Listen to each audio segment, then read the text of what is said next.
Are you all sticking around? Would you guys mind, like, or if you're not sticking around, that's all right. Let's go. Thank you. All right.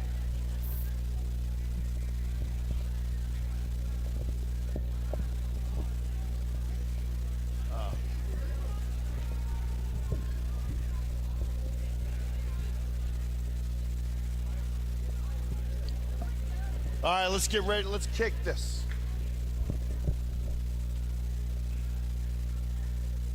All right.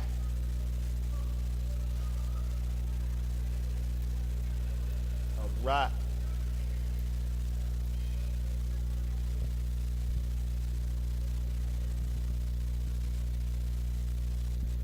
All right, ladies and gentlemen, good afternoon. Thank you for letting me have this honor of being with you today. Sorry I'm a little late. I was over at Atchison High School. I started at 6:30 yesterday morning and wrapped up with young people and families at midnight. We started at 7 a.m. and I'm just able to get out of there a few minutes ago. Now, I'm not exactly sure who we all are, but I kind of know why I'm here. And ladies and gentlemen, I'm going to tell you something. I don't really like to start out with an introduction because young people don't care. Right. Well, you're a speaker, but I like young people. And I'm going to tell you something. Lives are going to change today. And I know we got young people, we got colleges, college age. I'm not a Mickey Mouse, rainbow, unicorn type speaker. I've traveled for 25 years all over the world. I've been in 49 countries, 50 states, working with young people in colleges, to high schools, teachers, law enforcement, and mental health professionals. And anytime I get invited to speak, I get excited. I'm the only speaker in the Hall of Fame that's made a whole career in education. And people still ask me, Jeff, after 25 years, why do you still work with young people? Ladies and gentlemen, it's simple. My life from 15 years old to 24 years old was a wreck, and I ain't got no one to blame. But when I was young, it seemed like I blamed it on everybody. And as I look back at my life, I kind of think, you know what? I had a lot to do with that. Ladies and gentlemen, lives are going to change today. And I know some of you might be looking at me thinking, dude, man, that's a pretty bold statement for someone that don't know me. I get it. I'll take that challenge anytime. Let me ask you a question. As I ask you this question, I don't want you to answer it. I just want you to think it to yourself. Pay no attention to the person who's on your right, the person on your left, in front of you, behind you. Here's the question. Who's the hardest person to get to know? That's right.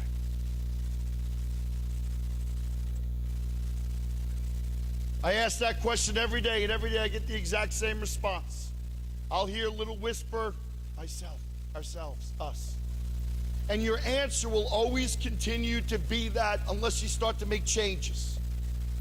And I want that change to happen today, right now, this moment, as you live this moment moving forward. And I think the first thing I want to share with you, responsibility. Responsibility for what, though? Responsibility for who you are, where you're going, and how you're going to get there, yourself. You see, 5 years ago, I went through probably the most incredible thing that's ever happened to me, yet I wish this on nobody. I was married to the most beautiful woman in the world for 17 years. Remember when we got engaged, her best friend came to me and said, Jeff, you're taking the greatest woman off the market. I said, I know. And after 17 years of being married, we went through a divorce. It would have been easy for me. I could have blamed it on her, could have blamed it on money, I could have blamed it on this, I could have blamed it on that. And I think we do that sometimes. I found myself after we went through the divorce, I'm looking in the mirror one day, and as I'm looking in the mirror, I said, what did I have to do with this? Ladies and gentlemen, that's a powerful place to be. And I realized at that very moment that my mental illness was much greater than I ever respected it to be. And so as I stand in front of you folks, I'm proud to say that I'm a man that lives with mental illness. I'm diagnosed with major depression, bipolar type 2, and post-traumatic stress. And you might say, well, Jeff, why are you proud of that? Because, ladies and gentlemen, the moment you become aware of who you are and you accept it, you don't care about these things that don't matter. What's important to me now is every day living by an objective, not an expectation. Every day not concerning myself with what people might think, might feel, what they might do. I just want to wake up and be the best me that I can be. And I want to challenge you. I think the greatest place that you and I could learn to live is right in the mirror. And I want you to change the quality of your questions. A lot of us, as we're growing up, well, why this? Why didn't I play? Why did I fail the test? Why are you people making fun of me? Why don't I have many friends? Why don't I have any likes? When you ask a question that begins with the word why, you're not ready to take responsibility, yet we're still going to blame it on the situation. I want you to change the quality of your question from why to how. And then all of a sudden, now you're going to take motivation because you're asking a question, you're getting an answer. Now it's up to you. Like, how can I be more present today? How can I be a better student today, a better friend today? How can I be a better athlete? How can I improve my game? How can I be a better leader? How can I be a better boyfriend, girlfriend, son, daughter? How can I improve my life? And I also want you to understand, folks, not everybody's going to like you. And why do we give people the power over our emotions? Because someone might say something. That doesn't mean they're like bullying you. I think you have to have the courage to be like, well, like, is what they're saying true? Like if a dude rolls up to a 7th grade kid and says, hey kid, you smell, you need to take a shower. What are you gonna do? Go home. Mom, they're making fun of me because they said I smell. I'd be like, well, dude, you smell. Take a shower, get some soap and water, and put it on your ass, and you won't get made fun of. I think we need to become a little bit less sensitive and more real. I think we have to own our lives. Not everybody's making fun of you. Matter of fact, the other day I'm leaving. I live in Myrtle Beach, South Carolina. So I had to go to Charlotte, North Carolina to come to Kansas City. And folks, you can't make this up. A little inappropriate. You guys will get it. You guys, you'll get it too. I get off the airplane in Charlotte, and I had about 2 hours between flights. And I'm thinking to myself, I had to pee. I gotta pee. And so I walk in the men's room, and I walk in there, and ladies and gentlemen, there was nobody in there. And I was like, I get to pee by myself. That was kind of nice. So I walk into the men's room and I walk all the way over to the far urinal. And I just start to get ready to, when out of my peripheral vision, this dude, older gentleman, about 60 years old maybe, kind of comes rolling on in. And he comes to the urinal right next to mine. I know I was there. And I'm thinking to myself as I start to lose my flow and I got stage fright, I'm thinking, why? The dude totally broke bro code. Like, you don't do that. It's like every other urinal you use. So this weird dude freak guy is peeing next to me. When he looks at me and he's like, I would never hire you.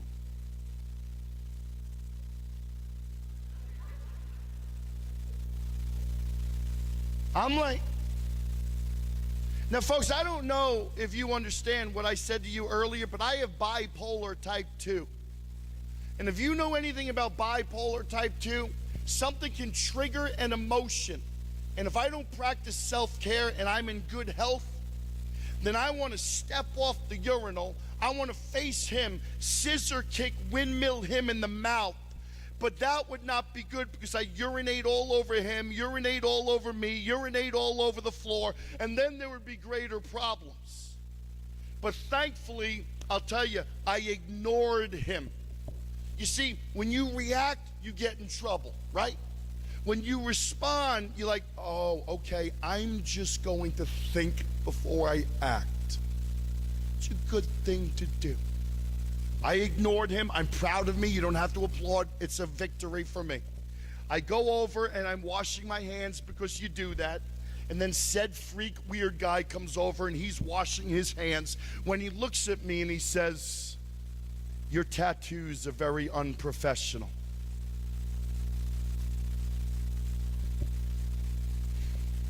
I ignored him again and I walked out. And over the past couple days, I've been thinking, you know what? This dude, he don't know me. He doesn't know who I am, what I do. But he's like us every day.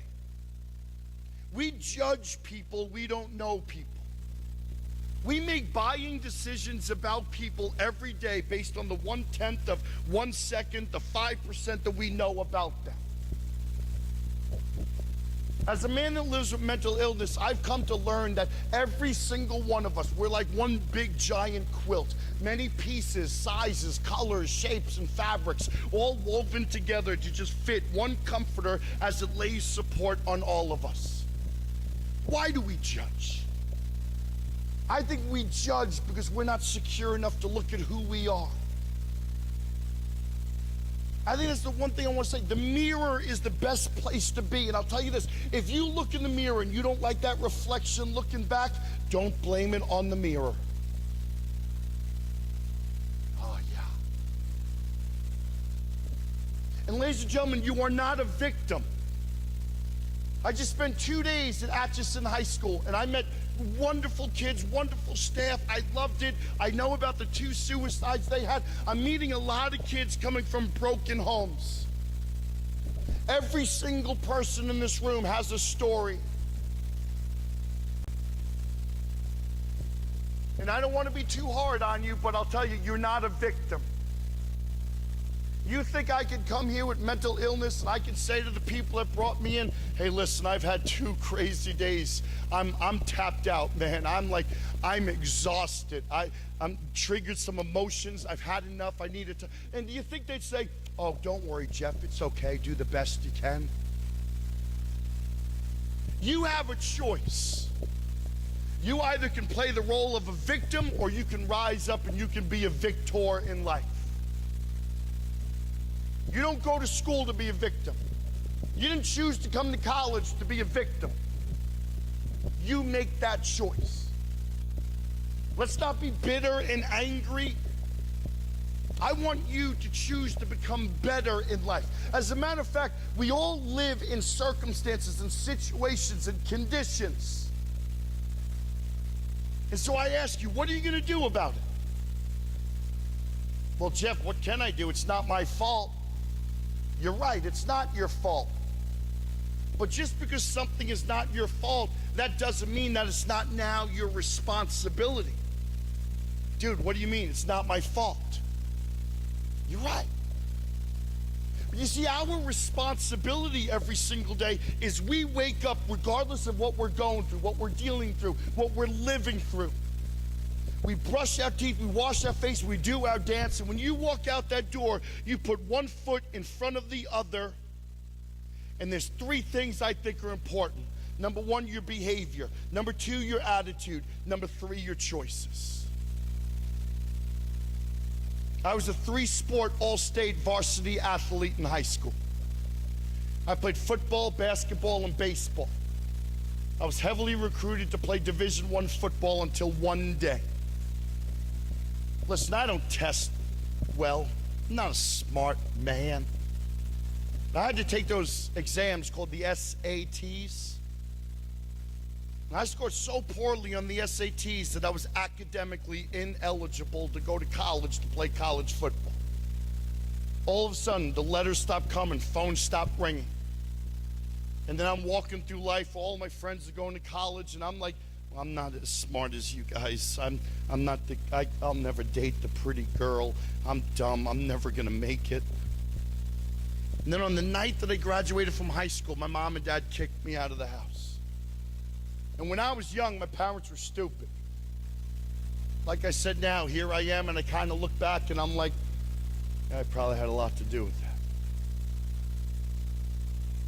I found myself walking the streets of New York with a chip on my shoulder. I'm generalizing, I'm not picking on you, but I think a lot of young people have a chip on their shoulder. We walk around pushing away the messengers, our parents, our professors, our teachers, coaches, trusted adults. We're like, yo, you don't know me. Yo, who are you to judge me? You don't walk in my shoes. You ain't ever been where I've been. You ain't got to see what I see. You want to judge me? Ladies and gentlemen, I did that. I want all of you to be confident in life. Not arrogant, I want you to be confident. People ask me every day, whether it's in social media, an email, a blog post, a phone call, people ask me, hey, Jeff, what is the number one thing you think we need to give to teens? Folks, I don't even hesitate. Now, I don't even think it's teens. I think it's young people. I think it's adults too. Self-esteem. Self-esteem. You have to value yourself. You have to believe in yourself. And so as I come here, one of your trusted adults, and I say, hey, you're smart, you're beautiful, you're strong, you can do it, I believe in you. If we say that to you, but you don't believe it yourself, our words don't mean anything, do they? I want you guys to stop waiting for people to validate you. Stop waiting for your parents, honey, I love you. I hope all of you have parents unconditionally, they're there. Yeah, that's awesome. But we're grinding hard every day to make ends meet. We miss opportunities. Teachers are stressed. We don't always have the time to come to you and say, hey, great job, man, I'm proud of you. Coaches, you're waiting for them to look at you on the sideline and be like, hey, good shot, man, proud of you. You guys have to validate yourself every day. I'm walking the streets and my self-esteem was so low that I honestly thought that if I could just meet a girl and marry her, 18 years old, that maybe she would take care of me. Folks, that's where I'm coming from. I'm not coming here in a shirt and tie, and the college didn't tell me what to say. I'm not coming here to say, hey, you can be like me. I met a girl at 18 years old. I married her. At 19 years old, I had my first child. I'm a child having a child. And so I didn't know what to do. I'm a man, I got to take care of my family. I enlisted in the United States Marine Corps. At 20 years old, I go to the Gulf War to serve my country. I'm there for 2 weeks, less than 2 weeks. Just before 3 o'clock in the morning, a roadside bomb took the lives of 2 Marines, 3 vehicles ahead of mine.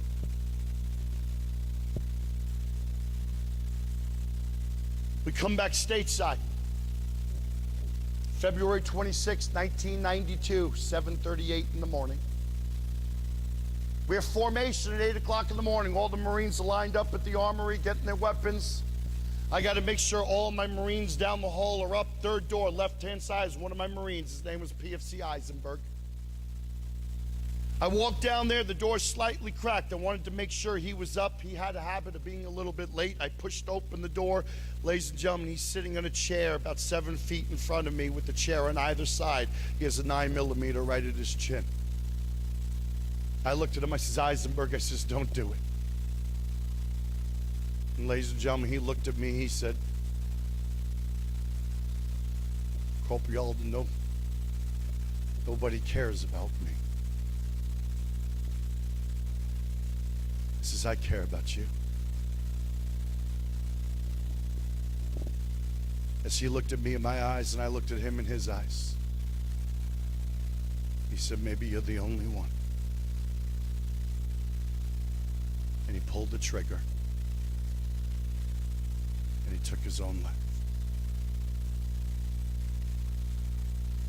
That was at 7:38 in the morning. They didn't let me leave that room till 8 p.m. that night. At the same time, they took the body out.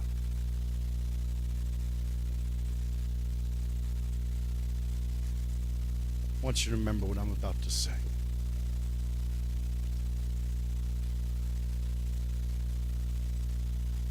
That moment, I've come to learn, did not happen to me. I've come to learn that that very moment happened for me.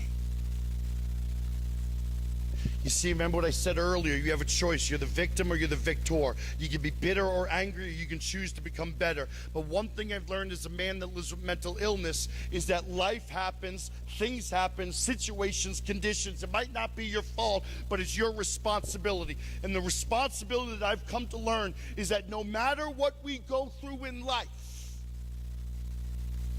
we have to realize that these situations and moments happen for us, not to us, because we are shaped by everything we go through.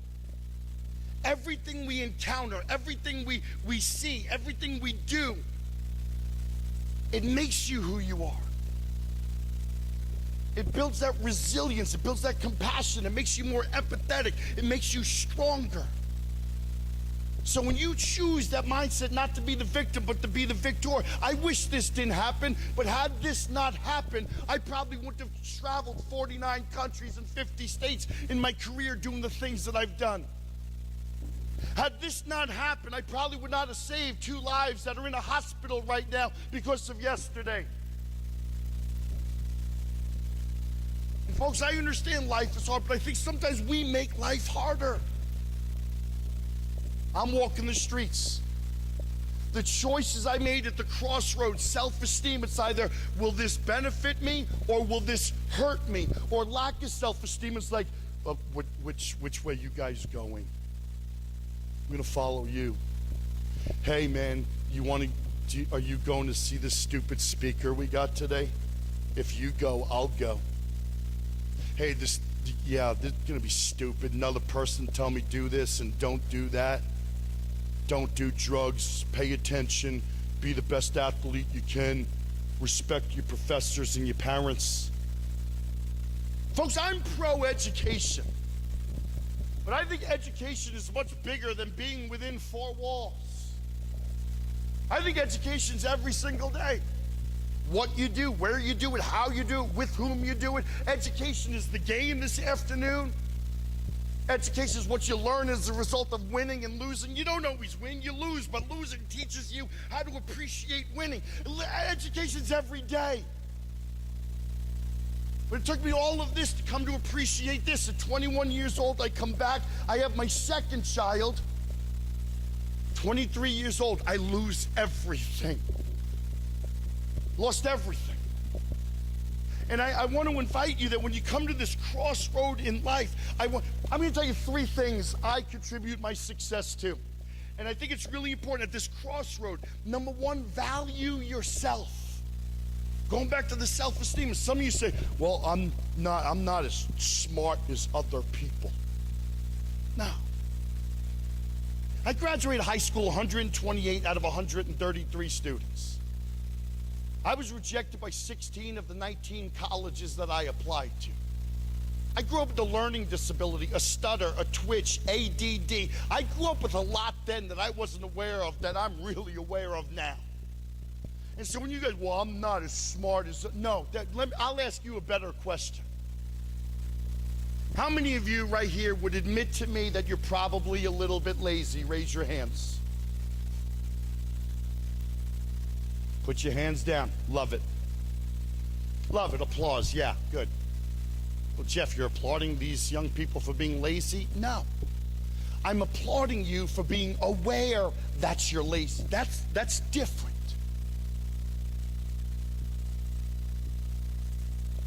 You know that the average person reads only less than 1/10 of one book. 1/10 of one book in 1 year. 10% of one book in 1 year, the average person. And so I'll ask you this. College. Is the value worth the cost? With the way young people are growing up today. Young people are growing up later. I'm not sure who I am. I'm not sure what I want to do. You know what I think is important? Rather than thinking about what you have to do, I want you to spend the time now focusing on who am I? And when you think about who am I think it's important to get comfortable with who you're not. And so many of our young people, the pressure, the expectation, go to college, get a degree, get a job, and then retire, and you're going to be happy. But people aren't doing that. The world is changing. You are growing up in the greatest era of any generation. But you guys, you don't even appreciate it. Many of you are going to come graduate, you're going to have this piece of paper, and then you're going to find yourself not even working in that field. And then you're going to end up like most young people at 24 years old, going back home to live with your parents. You're living in the basement, watching late night television, sitting on a beanbag chair naked, eating Doritos, contemplating why things aren't working out, but you got $200,000 in debt. You see, coming to a community college, I think this is the best. Less money, education's the same. And as you're trying to figure yourself out, that's what's important. But many of you in this room are going to grow up and be entrepreneurs. What does that mean? You will be responsible for your future. You'll be responsible for the food, the car, the house you live in. And so I want to ask you this, talking about education. How many of you in this room read at least 15 minutes a day? Raise your hands. Put your hands down. I love that. How many of you are like kind of lazy? Oh, everybody. How many of you read? Like 3 of you. You know, if you read only 15 minutes a day, in 1 year, you've read 18 books? Dude, you see, you were not born to be average. We choose to be average. I want you to choose to be awesome. Well, Jeff, it's not that easy. Sure it is. You wake up every day, you brush your teeth, you wash your face, you do your dance. Positive attitude. Number 1, positive attitude, positive behavior. At the end of the game today, probably positive outcome, right? That's why you listen to music before you play, you have a good dinner, you take some time out, some quiet time, because you're preparing yourself mentally to go about the game to kick their butt. Versus if you wake up and you have a bad attitude, which many of us do, bad attitude, bad behavior, at the end of the game, we lost. Honey, how was the game? Sucked. Well, did the game suck, or probably your preparation and your attitude sucked? Ladies and gentlemen, we are responsible for the outcome. I have 4 kids that I like most of the time. Well, I mean, I have one of each. I've got 2 boys that they're not really mine. They are mine. I inherited them.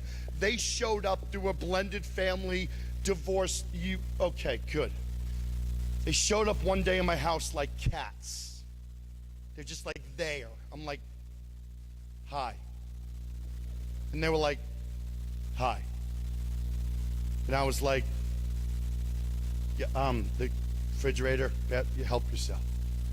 And they were like, can we plug the TV and my Xbox into your TV? Haven't seen them since. And then I have 2 daughters. They're mine. I did the work. They showed up into the world. Pretty awesome. Yep, that's awkward. I want to tell you about the kids. And all 4 of them, there's a great story. Devin, the oldest, folks, I ain't never met someone so stupid smart. The dude is like weird. He graduates number 2 in high school from Hilton Head Prep, South Carolina. He gets a 4-year academic scholarship to go to Clemson University. 4 years at Clemson, never goes to a football game. I'm like, dude, who does that? Stupid. I beat a game on a Saturday night, Devin, where are we meeting for dinner? He'll text me back, I'm in the library. Why? Saturday night.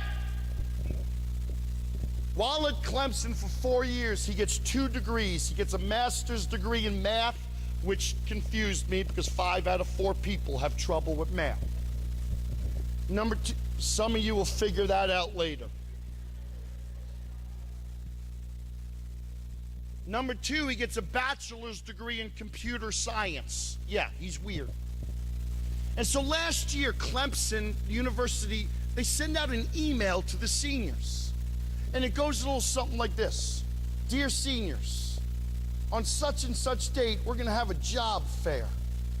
And so you're thinking, dude, lit, yo, awesome. Go to college for a couple years, they have a job fair, I can like meet people, introduce myself. Yo, what's up? Here's my resume, love to talk to you. Yeah. Devin doesn't think that way. Devin calls him, he's like, Jeff, we're having a job fair on like such and such date. Like, what should I do? I'm like, go? So I drive from my home in Myrtle Beach, South Carolina, 5 hours to Clemson University. I take him out, I get him a haircut because he hadn't had a haircut since like conception. I take him out, buy him a suit, not an expensive suit, but that first impression suit. They're like, hi, nice to meet you. Oh, you look handsome. Yep. And then we sit down and we do a resume. I take out my computer, Devin White, Clemson University, number 2 in high school, math, computer science. I have a pair of jeans, boom, print, good. But then we spend about an hour going over that handshake.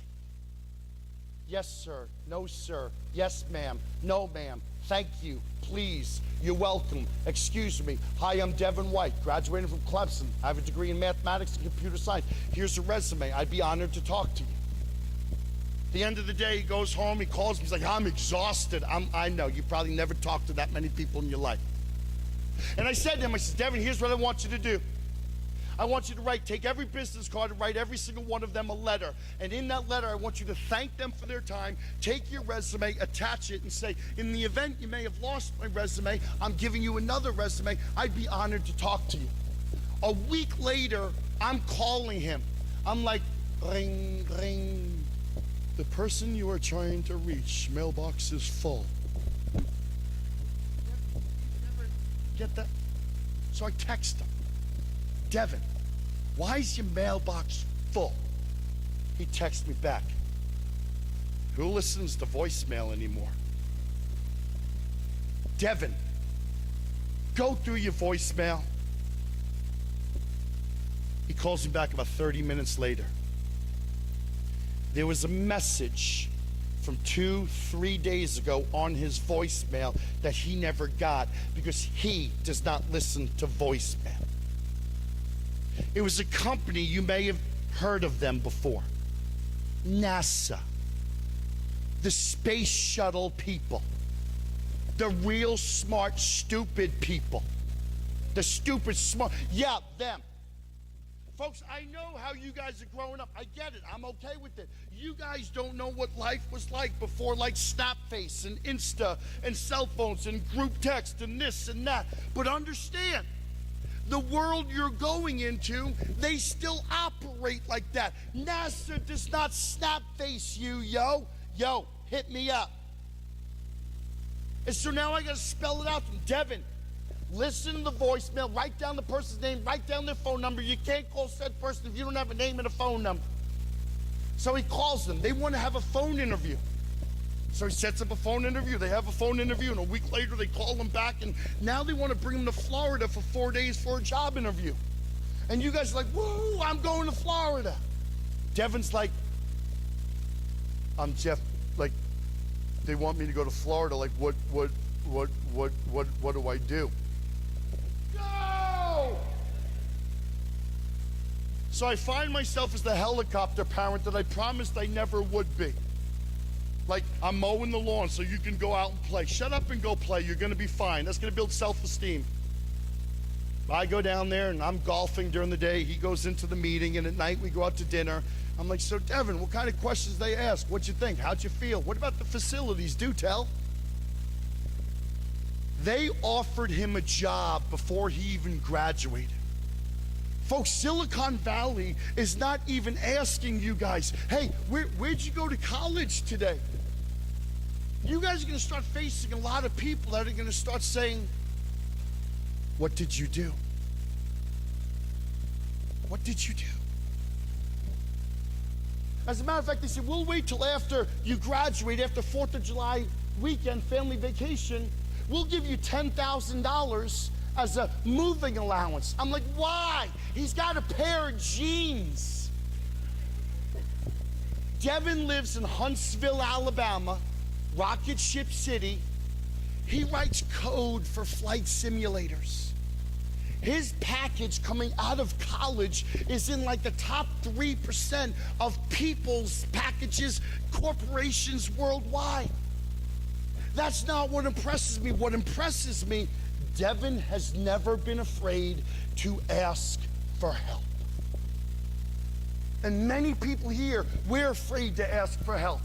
You're afraid of what people might say, what people might feel, how people might think, what people might do. And so you let all of this control you from getting the information you want. Folks, our life is a journey. It's not a race. We all want to arrive at the destination. How we get there is totally up to you. My young boy, Colin, he comes home Christmas and he says, I don't want to be an engineer. Dude, you like went to... Dude, you're like 4 years, $200,000 in the College of Charleston, and all of a sudden now you come home and you don't want to be an engineer? I'm like, why? Why I never want to be an engineer? And why'd you go to school to be an engineer? Because everybody told me that if I'm going to be successful, I need to be an engineer. Well, like, who's everybody? Well, like all my uncles, because everybody in the family, they're all like engineers and lawyers. So they told me that I want to go and be an engineer. I'm like, well, what do you want to do? Well, I want to be a teacher. Well, then why didn't you just go to school and be a teacher? Well, because everybody told me that I don't want to be a teacher. Well, who's everybody? Well, my mom and my dad. All right, well, let's look at your mom and dad. You guys were raised in Texas. Mom and dad go through a divorce. Dad has some trouble. Dad is out of your life. Mom takes you, moves you to Hilton Head, South Carolina. Mom is a single mom raising you, struggles. You guys graduate. You're listening to two people that have had a bad experience that are not giving you their opinion based on the objective. And so my question to you is, who are you listening to in life? What is the one thing that brings disappointment to you? When an expectation is not met. We can be disappointed every day. Parents put expectations, the professors and the teachers, your coaches have expectations. What do you think would happen to me? I walk in the gym. Thankfully, you guys were kind enough to come over here. You know how awkward it would have been to speak to some students there and some students there and be like, hey, you guys, oh, hey, you guys, hey.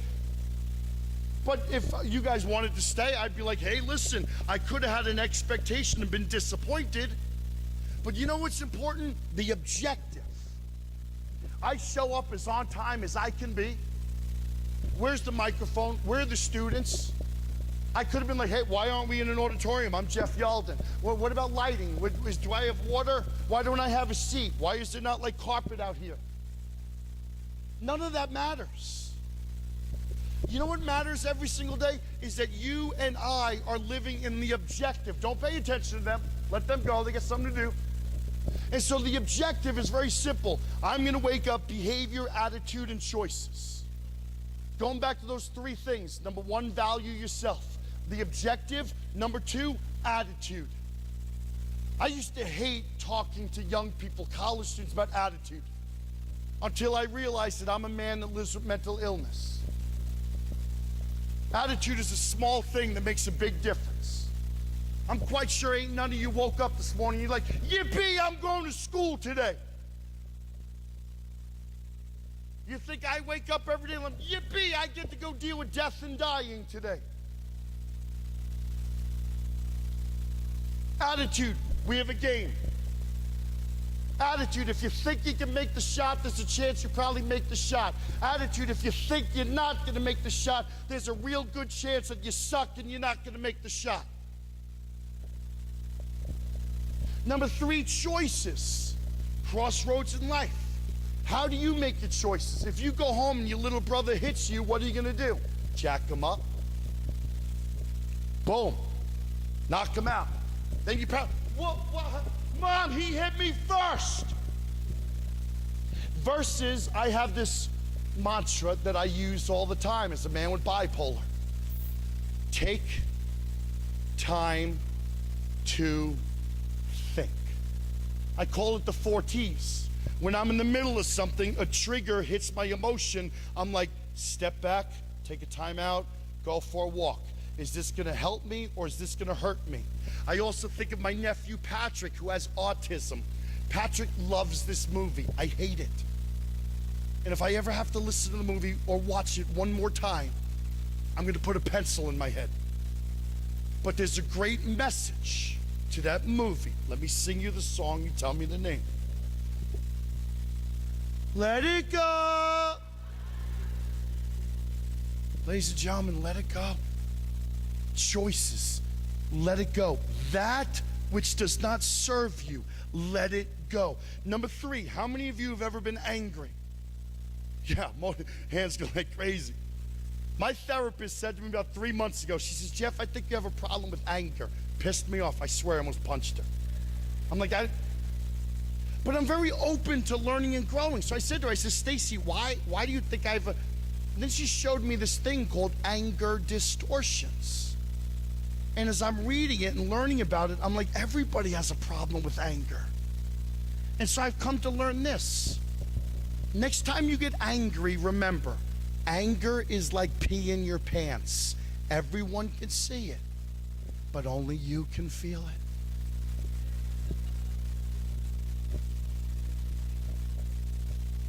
And ladies and gentlemen, let me share with you this. Life is hard, but again, I said earlier, the choices in your attitude makes life more difficult. As a result of my self-esteem when I was growing up, my choices led to this 9 years ago.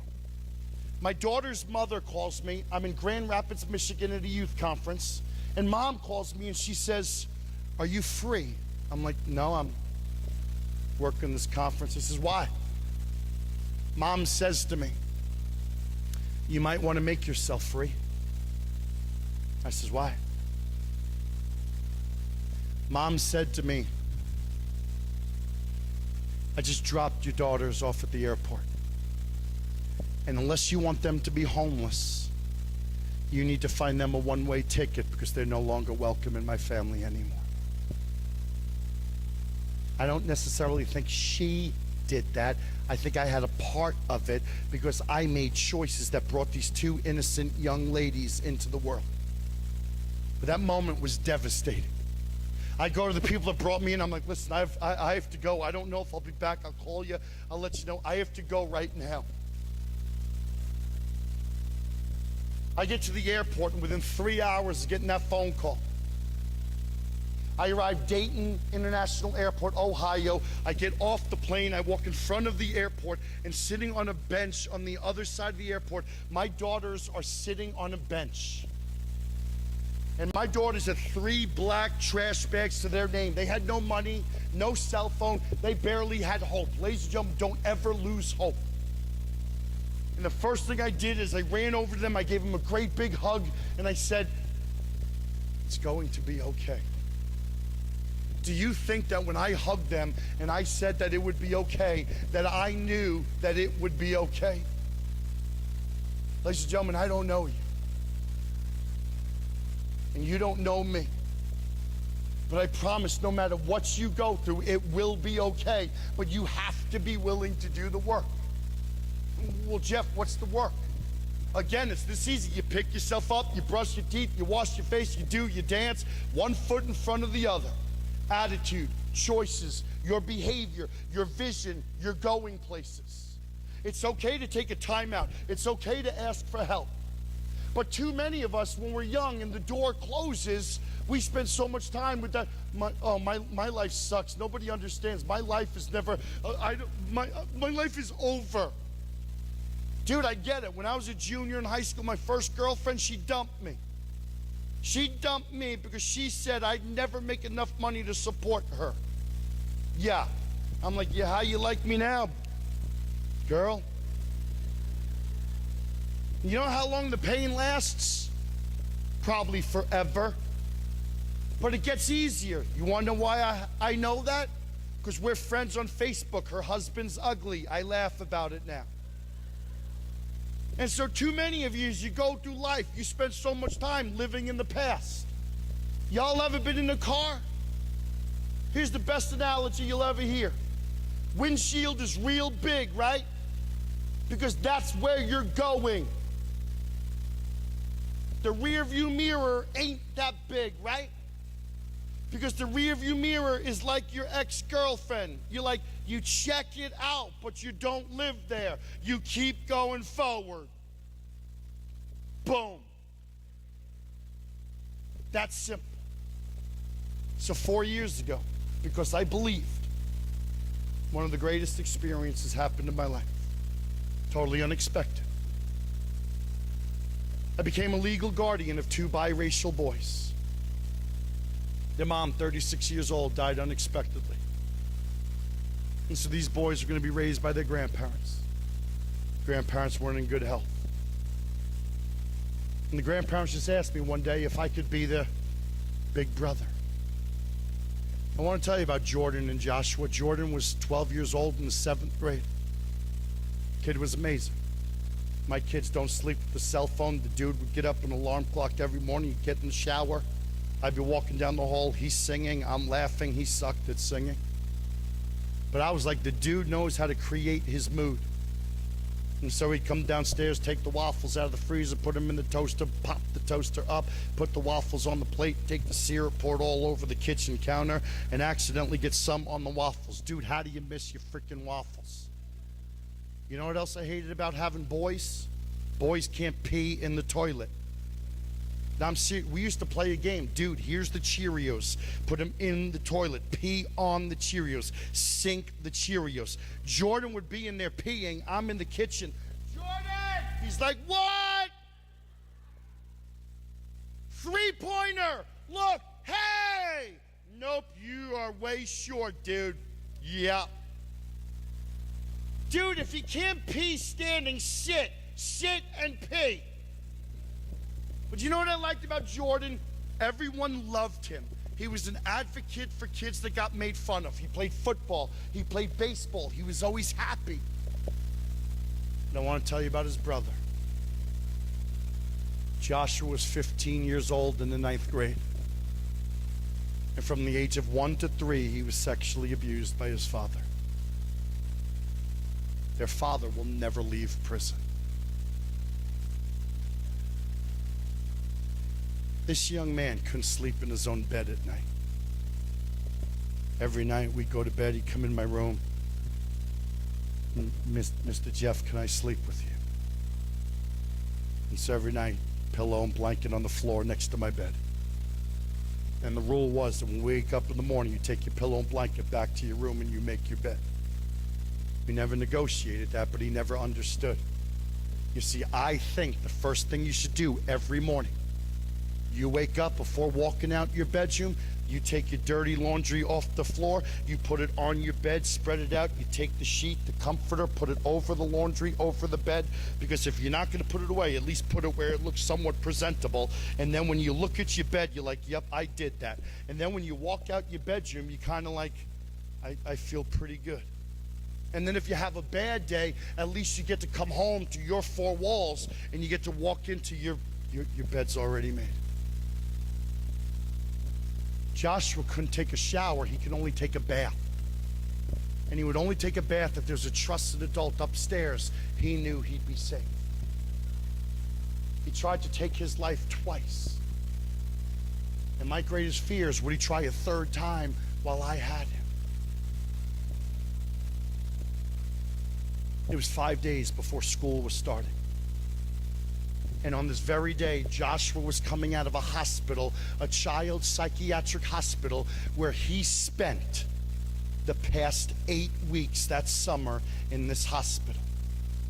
And that night, I'm meeting the grandparents and Jordan and Joshua. We're at a Ruby Tuesdays restaurant. The boys are coming home to me. We're going to get acclimated. And as we're there at dinner, I said to the boys, I said, okay, what's on your bucket list? What do you want to do this year? Write it down. What's one thing? And Jordan, he's like, I don't know. Josh, we're just coming out of the hospital. He's like,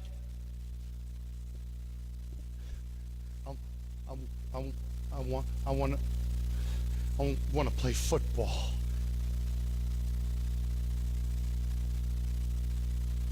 Why don't you play football then?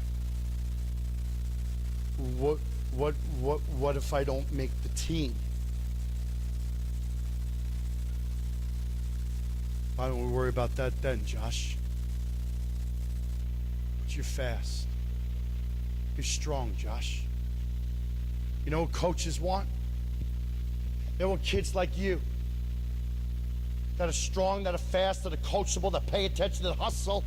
As a matter of fact, if you have a question, go ask the coaches. And if you don't ask the coaches, but you see the upperclassmen do something, then get in line with the upperclassmen, because no coach would ever be disappointed because you took the initiative to go in the line.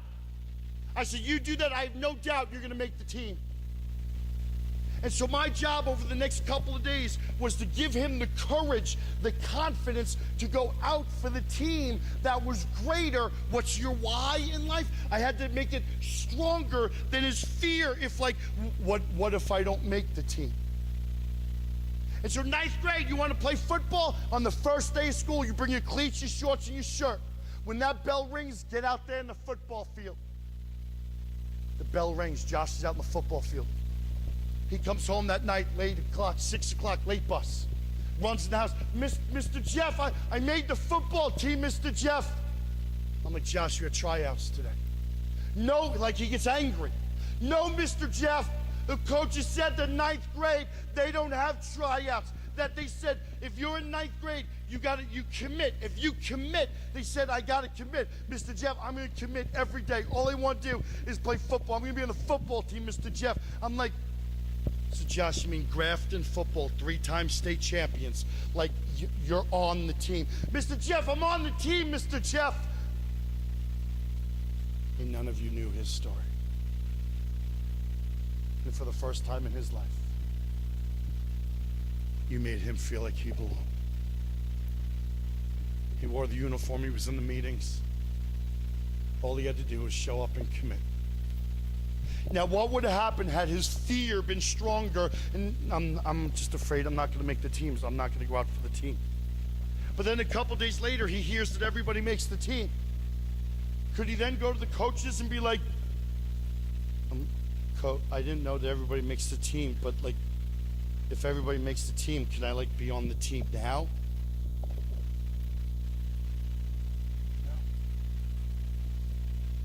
Some of you might say, well, Jeff, that's not fair. Ladies and gentlemen, life will never be fair. But again, you make life as fair can be. Behavior, attitude, and choices. He didn't give up. He also didn't play. He was small. You don't just show up here at Highland College as like a freshman and be like, yo, I'm starting. Dude, really? Who are you? Like, you think you're that good that you're just going to walk on and beat the other people that have been here for a couple of years? I don't think so. I'm freshman, but he wasn't complaining. Like, if you hit him, he'd end up in Manhattan, Kansas or something. But he didn't, oh, what time is it? I'm cold. I wish I was playing. This isn't fair. I remember one time I'm watching the game in the stands, and the coaches, like, time out, time out. So the coaches are marching on the field. The players are coming over to the coaches. I see Joshua grab a big orange Gatorade of water. You know how we have elementary and like middle school kids that do that?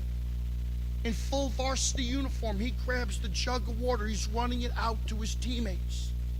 And I'm in the stands like, dude, what the hell are you doing? But that night we get home, I had to praise him. We get home that night, I'm like, Josh, you're like the best teammate in the world. He's like, I'm part of a team. It's my team. We won tonight.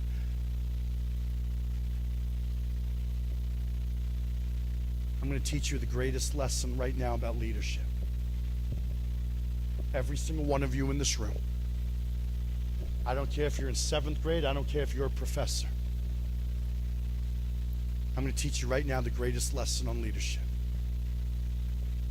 Leadership is nothing more than your influence on other people.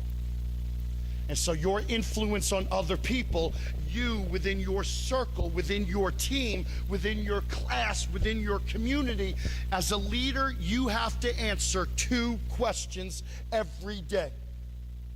You answer these 2 questions, game changer. Number 1, can I trust you? That's it.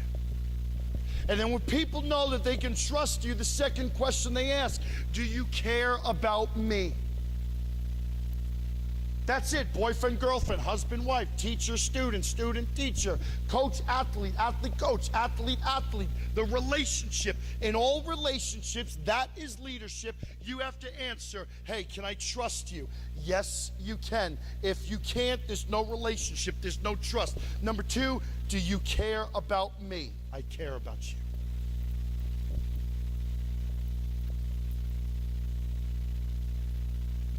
Joshua came home one day, threw his stuff down, runs up to his room, hysterically crying. I go up to his room, I sit down with him, I said, hey, what happened today?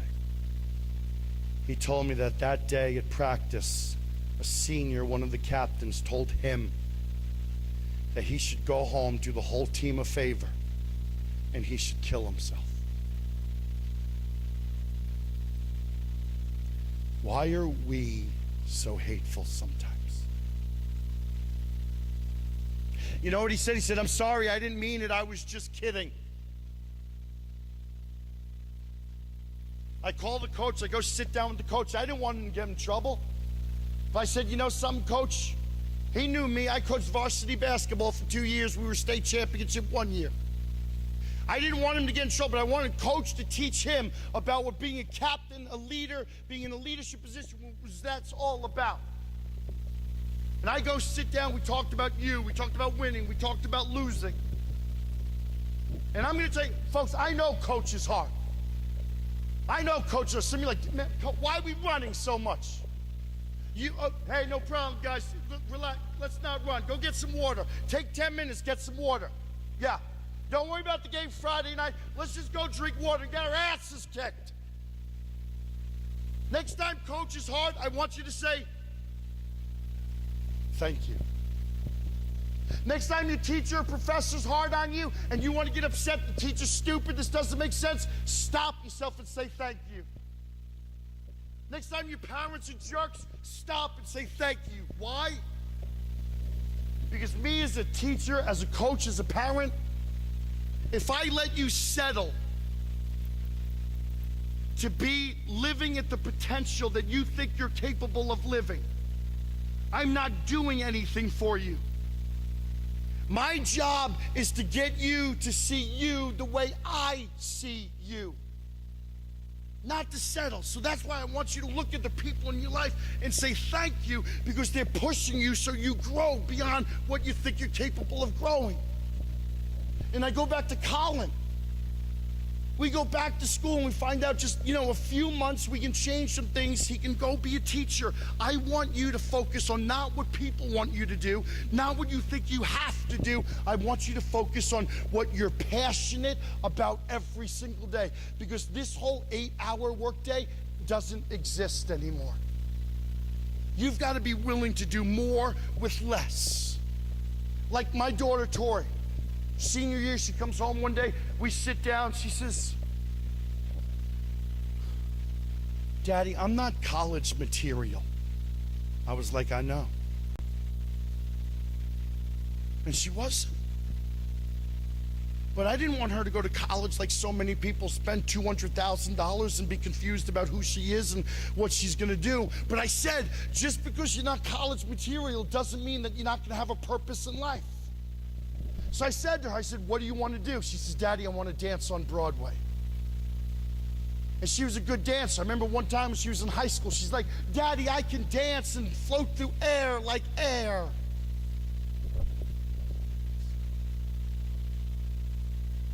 And just because you're a big shot here in Kansas, Remember, now you're going to Broadway in New York City. You got big shots from all over the world that congregate here to try and make the dream happen. We move her to New York City, 400 square foot apartment, $2,700 a month. It was small. I can poop, cook, and do the dishes at the same time. Pretty convenient, actually. And I said to her, I said, here's your job. Every single day, you're gonna get up and you're gonna audition. Every day she'd get up and audition. She got rejected. She goes home and she cries. On day number 2, she picked herself up. She auditioned. She comes home and she cries. Where do you guys get this, like, oh, I'll show up and I'm gonna be awesome? No, you know when you're gonna be awesome? Is when you learn to lose and get rejected and get beat up and you fail. And then you know what you do? You pick yourself up. So she auditions day number 3. You can't teach that. She picked herself up. She wanted. She gets rejected. She comes home. She's crying. She calls me. She's hysterical. Ah! I'm laughing. And it wasn't that I was laughing at her, and I kind of was. But I'll never forget that moment. She's 4 years into this, and she says, Dad, like, when am I going to have my break?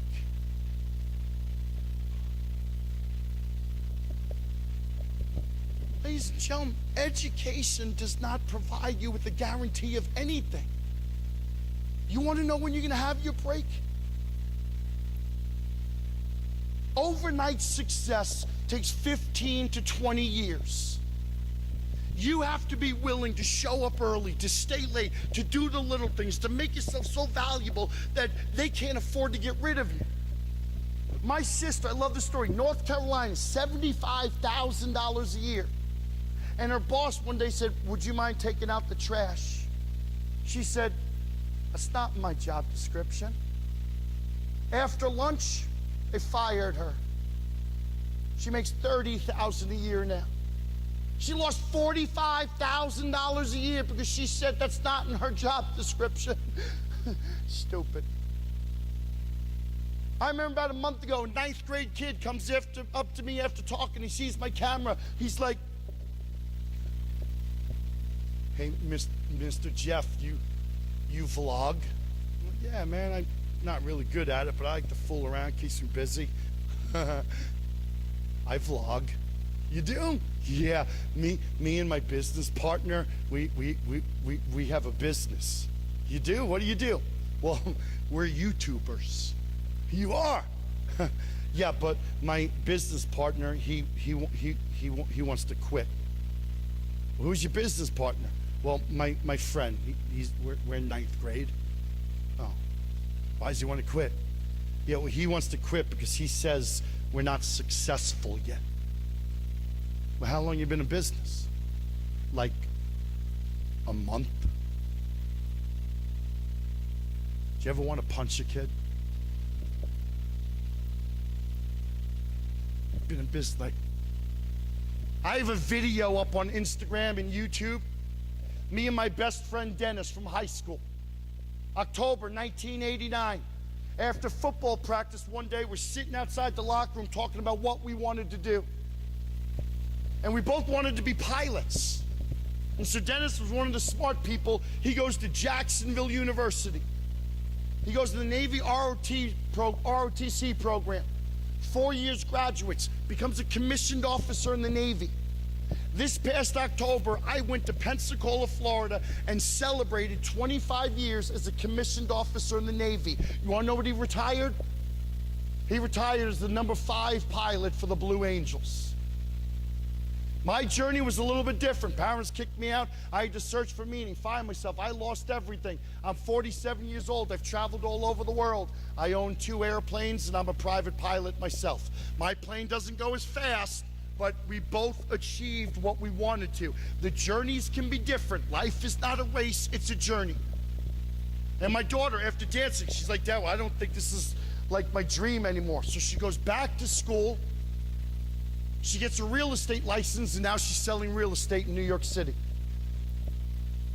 My young daughter, Taylor, straight up savage beast. Motivated kid. She comes home in 9th grade.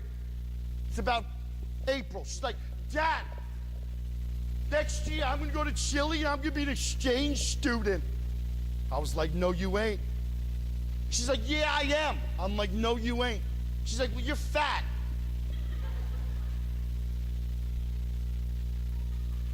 But I was serious. I'm like, no, you ain't. And I put my foot down.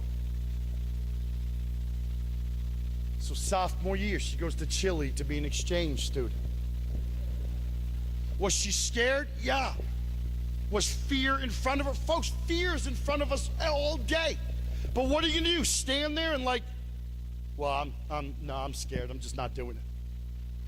The mountain that stands in front of you is not meant for you to push it aside. The mountain is for you to look at and be like, while the difficult takes time, the impossible just takes a little longer. And I want you to have the self-esteem that you're going to just one step at a time, you're going to work through that mountain. And self-esteem comes on the other side when you look at that and you say, I did that. My daughter went to a country she ain't never been, spoke a language she ain't never spoken. She lived with a family that she ain't never lived with. She comes home, she's this new person, graduates from high school, goes to Miami University in Oxford, Ohio, and she says, I want to major in Spanish. I'm like, why? I like Spanish. I like donuts. Do you want to be a teacher? No. But you want to major in Spanish? Yeah. I didn't fight her. She graduated with a degree in Spanish. She moves home with me. She's living in the basement. She has a Bean Bear chair and Doritos. Nice TV. Daddy, when am I gonna figure myself out and what I want to do? I don't know, but you better figure it out quick because you got about $180,000 in student loans. She likes to read. So one day she comes down, she says, Dad, you know the Army would pay me? Yeah, the Army pays everybody. No, Dad, the Army will pay me because I speak Spanish. No, they don't. Yeah, they do. Okay, you're right. So we go out to lunch one day and hanging out. We decided to go talk to the Army recruiter. You know what we found out? The Army, because she majored in Spanish and has a degree in Spanish, they gave her a 6-year bonus of $125,000 because she majored in Spanish. You know where she is now at 24 years old? She lives in South Korea. She's a commissioned officer in the Army speaking Spanish. And you know what pisses me off more? I enlisted, have to salute my daughter.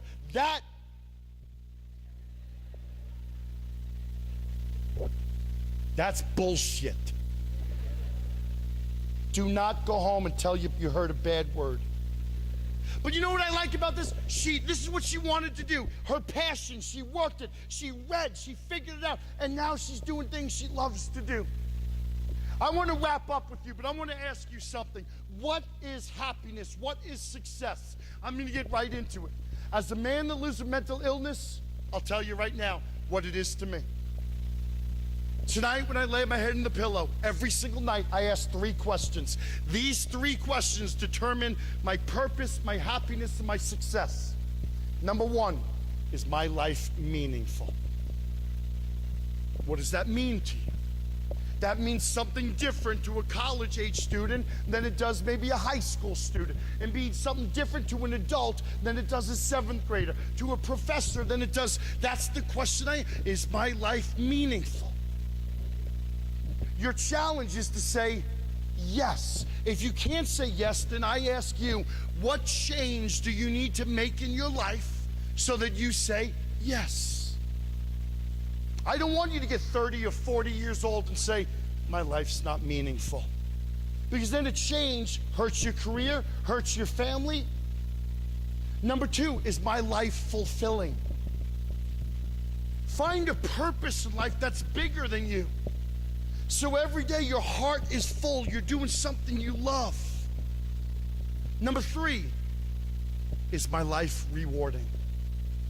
Is my life meaningful? Is my life fulfilling? Is my life rewarding? At some point, I want you to get deep with those three questions and ask yourself. And if you say no, then I want you to say, okay, what change do I need to make so that I can say yes, yes, yes?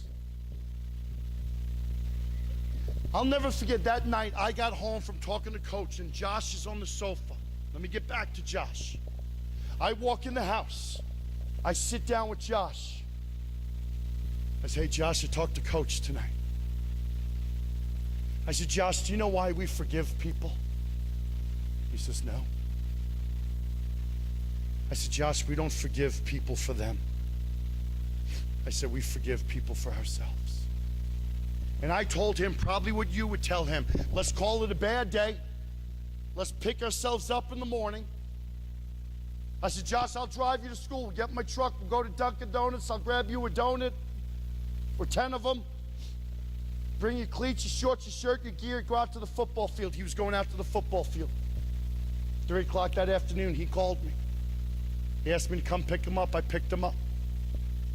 Joshua never, ever stepped foot in the football field ever again. Because that day in school, someone said something to him.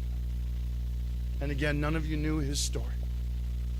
So here he is in 9th grade. Every single day he'd walk through school, and ladies and gentlemen, you laughed at him because he was different. Every single day you laughed at him because he was developmentally delayed. And every single day you laughed at him because he was a quitter. I'd be a quitter too if I thought everybody was laughing at me.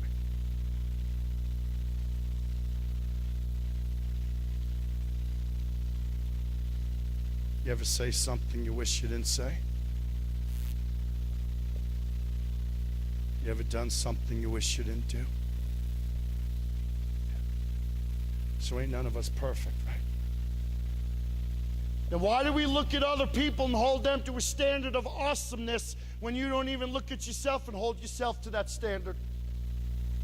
Because you don't have the courage to look at yourself, but you want to look at the weakness of everyone else. I want to invite you that when someone crosses you, someone says something, someone does, I want you to open your heart and forgive them. Jeff, it's not that easy. I'm not asking you to forgive and forget them. I'm asking you to forgive because it opens your heart. As a man that lives with bipolar, over the past 5 years, you know what I had to do? I had to go to a lot of people in my life and I had to apologize.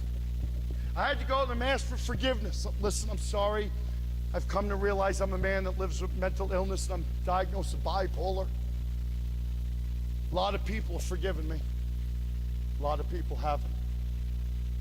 And I can't dwell on that. Well, why? Why? I have to respect it and I have to focus on where I'm going, but honoring their decision. Folks, you can't change people, places, and things. You know what you can change? You, and focus on where you're going. So allow forgiveness, but I think the most important thing, learn to forgive yourself.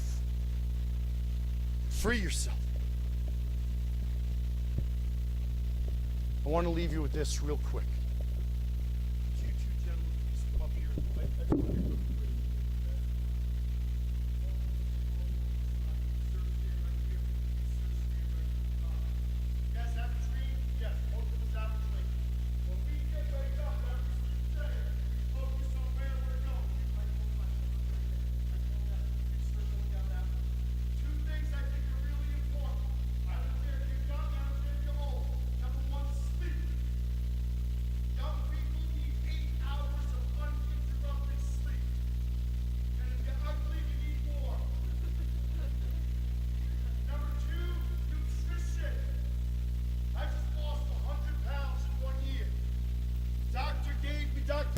Diabetes, the doctor said at any time something catastrophic is going to happen and I'm going to die.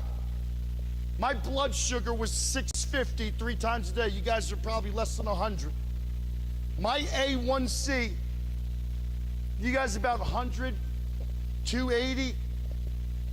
Mine was 2,784. I was in the hospital when the doctor said, hey man, you're going to die. Did I listen? No. Why do we listen when we have to listen? So right here, we wake up, one, sleep, new nutrition. I don't do soda anymore. I do water Crystal Light. I allow myself one Gatorade a day. I try not to do the processed foods. I try and do a little bit. Let's not get deep with it. Better nutrition, more water, hydrate. You know that young people consume over 200 grams more sugar a day than you should be allotted in a 24-hour period. You know what goes right towards depression? Sugar, depression. They're linked. You ever notice why your game sucks sometimes? Go back to look at your diet in the past day. Well, I had 2 packs of Skittles. That's why you can't even move your feet, because you're like, oh. Number 3, active. How many of you spend more than 4 or 5 hours a day on screen time? Raise your hands. If you spend more than 4 or 5 hours a day on screen time, you're 70% more likely to have depression in your life. The safe zone is 1 to 2 hours a day. I'm not going to get into my whole theory on teen suicide, but less cell phone, less smartphone, less social media, because you got the dopamine effect. And it's like, I want more, I want more, I want more, I want more. Put it aside, don't get caught up, be more active. So here you go.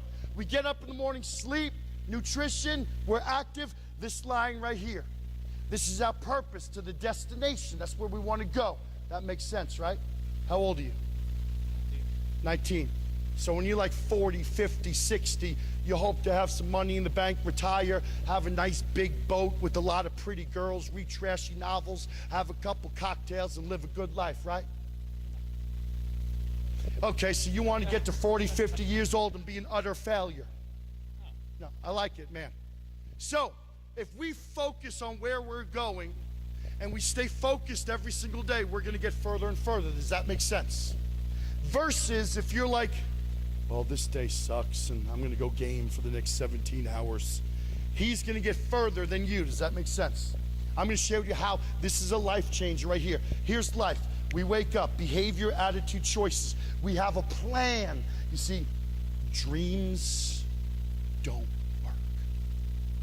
Having a plan does. So we wake up and we're going to work hard. We're going to put the plan in place and we're going to execute attitude, behavior, choices. Let's go. Good attitude, making good choices, believe in yourself. Now stop. Have you had any hardship in life? Do you care to share? Sure.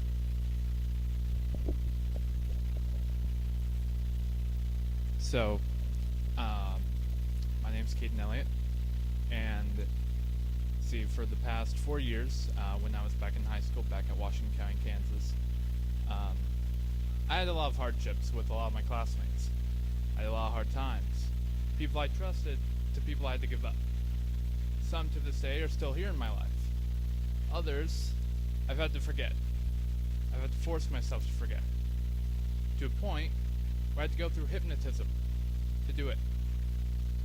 A point that might break one day, but currently it's the only thing keeping me from doing anything, from progressing and going on with what has happened. To this day, I can still remember some of the harder moments, but thankfully I've gotten through it some. Has it helped? No. The fact that I had to rely on hypnotism to go through it doesn't help. Do I wish I could see those people and tell them what happened? Yeah. But to this day, they're people. I'm a person. We keep going on. Share. Do me a favor. So, thank you. It takes a lot of courage. Come here for a second. Just lean against here. So, time out. People affect you. All of a sudden, your purpose sometimes doesn't matter. That makes sense, right? Because life is in the way and it sucks. Hold on. On the other hand, we're doing okay. Attitude, choices. Let's go, brother. Believe in yourself. Work that plan. All good, bro. Now stop. Watch this.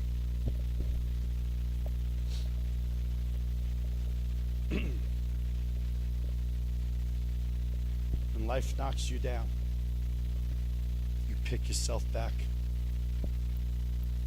That's right. This very moment right here, I'm at Linwood University last year. I'm there 3 days after one of their lacrosse players took their life. I have 400 college athletes, and as I'm in this moment, and I said, when life knocks you down, you pick yourself back up. A girl on the camera after, she says, you know, Jeff Yalden, he's like all motivational speakers, and he tells us that when life knocks you down, you pick yourself back up, but he doesn't tell you how to pick yourself back up. Like if a girl dumps you, you think you're never gonna go date a girl again? No, you're gonna go find the next honey and say, what's up, girl? That makes sense, right? You fall off the bike, you think you'll never ride a bike again? No, you pick the bike up, you get back on it. Did you ever play football? Did at one point. You did. You ever play defense? Yep. Good. When you get knocked down, you get back up and you find the shortest route to the ball carrier and you arrive in a bad mood, right? Boom. Get back up, pick yourself back up, get back in the game, right? Remember the rear view mirror? Let's not focus on where we've been. Let's focus on where we're going. You meet a lot better people in college than you did in high school, right? Yeah. And these people become your real, true friends. Now the challenge is we come back from adversity. We look at our peers sometimes and we're like, well, they're smarter than me. They got more money than me. Their parents are more well off than my parents. Their parents are married. My parents aren't. I'm never going to be as successful. Don't ever play that game. Because again, life isn't a race, it's a journey. What I'm concerned about, you got help, you asked for help, and those people brought you back in the game. We're not focusing on there, we're focused on where we're going. Now watch this. You ever have hardship in life? Do you care to share?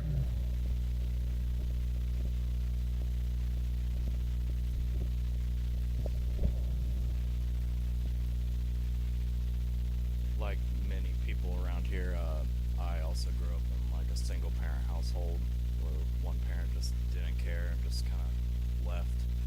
And it was pretty hard, you know, when I was younger. And it's kind of ironic that you said that, you know, to thank people, because within this past year I actually did thank my mother for leaving, because it helped me to progress as a person and be more independent. And I can proudly say I have a full-time job, full-time student, and I live on my own, and I'm doing pretty all right.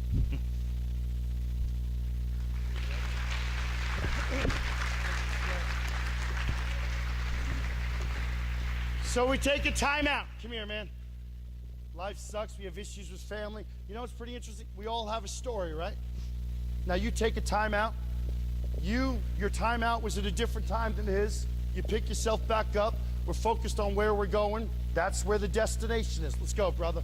Attitude, choices, believe in yourself, pick yourself up. We get stronger. Now stop. Remember earlier I talked about self-esteem? You know him? Do you know anything about his story? You did. You know one thing that we need? Sometimes we need a gesture, a kind word, or hey, brother, it's going to be okay. So self-esteem, sometimes you and I, we stop thinking about where we're going. We know one of our friends, boyfriend, girlfriend, homie, athlete, teammate, is hurting. So you come over here and you're like, hey, man, I'm glad you talked to your mom. Things going okay? And you help him get back into the game of life. And so the two of you get back in purpose. Now look at where you've come from 5 minutes ago, last year, 6 years ago. That's when you were born. Little by little, look at where we're at now. And so I want you to realize that your life is not about perfection. Our life is about progress. And in the progress, we get beat up, we get back in. We get knocked down, we get back up. And so here we are close to the destination. Too many people at this point are willing to compromise their success for short-term instant gratification. That might be good now, but it doesn't help you then. So I want you to realize that in this process, I want you to learn to be patient. Your success will come. Don't be jealous or insecure of other people. You focus on what you want and where you're going. Please give these two gentlemen a round of applause. Thanks, brother. Thanks for sharing. Thank you very much. Thank you. My last thing, one more thing. What is your name in the white sweater, pretty lady? How old are you? You a student? Come here, please. Please Please give Josiah a round of applause.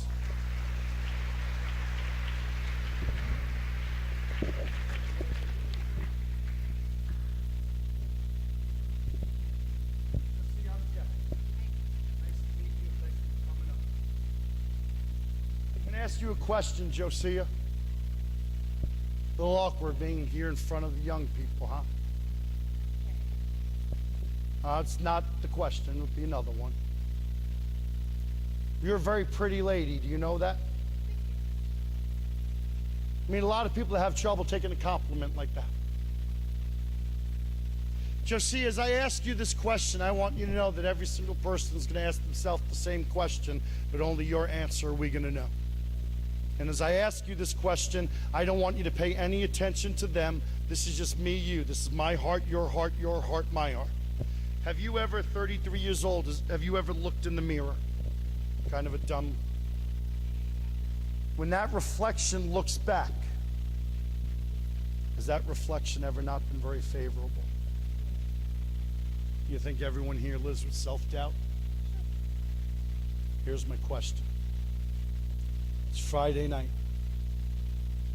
Let's say tonight about 11 o'clock at night you go home and you put on your pajamas and you go in the bathroom and you brush your teeth. I don't want you to answer this based on a thought.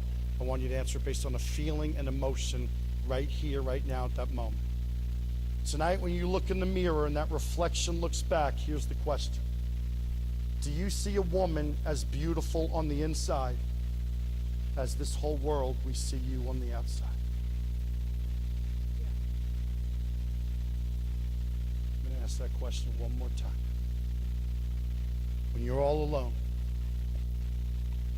you're in the mirror tonight brushing your teeth, and you look in the mirror. On the inside, do you see a woman as beautiful on the inside as I see you on the outside?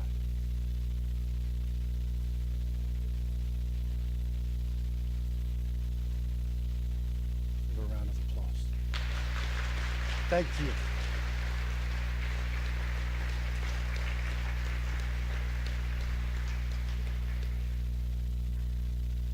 Josiah, let me ask you a question.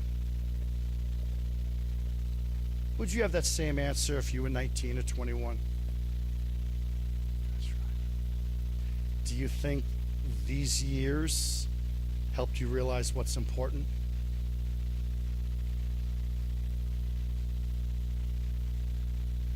I ask this question every single day, and every day I ask the question, I do not get this response. Probably 99% of the time I get no or I don't know. I think experience, life's trials and tribulations, all of a sudden you get someone 33 years old that is willing to be authentic and humble in front of you and say, I think I'm more beautiful on the inside. I want you, and my last words for you, all of you, when you go home, I want you to spend more time not looking at how you look. You're beautiful, you're smart, you're strong, you can do it. The greatest change in your life will happen when you start looking in the mirror at who you are. And when you start taking care of who you are, how you look will take care of itself. Does that make sense? Ladies and gentlemen, I'm on social media. I know you guys got to get out of here. I'm at Jeff Yalden. I'm going to stick around. If anybody has any questions, comments, thoughts, thank you for staying. Good luck in the games today. Ladies and gentlemen, thank you. Have a safe weekend. Y'all take care.